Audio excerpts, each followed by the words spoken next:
How do you explain when things don't go as we assume? Or better, how do you explain when others are able to achieve things that seem to defy all of the assumptions? For example, why is Apple so innovative? Year after year after year after year, they're more innovative than all their competition. And yet, they're just a computer company. They're just like everyone else. They have the same access to the same talent, the same agencies, the same consultants, the same media. Then why is it that they seem to have something different? Why is it that Martin Luther King led the civil rights movement? He wasn't the only man who suffered in a pre-civil rights America, and he certainly wasn't the only great orator of the day. Why him?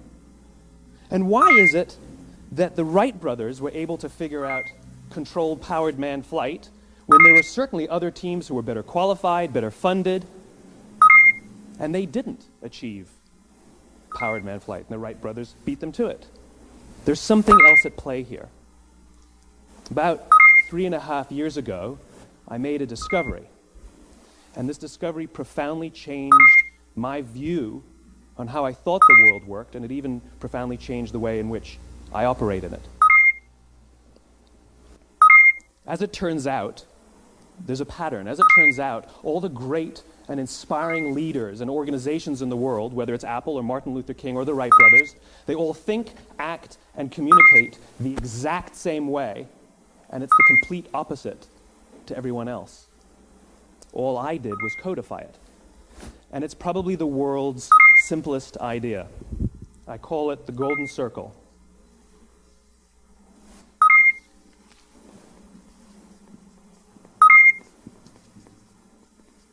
Why, how, what? This little idea explains why some organizations and some leaders are able to inspire where others aren't. Let me define the terms really quickly.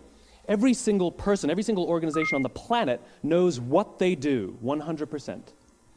Some know how they do it, whether you call it your differentiating value proposition or your proprietary process or your USP. But very, very few people or organizations know why they do what they do. And by why, I don't mean to make a profit.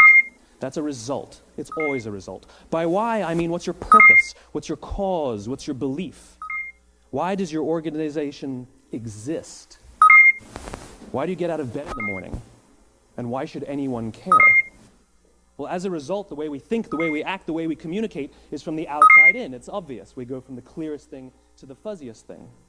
But the inspired leaders and the inspired organizations, regardless of their size, regardless of their industry, all think, act, and communicate from the inside.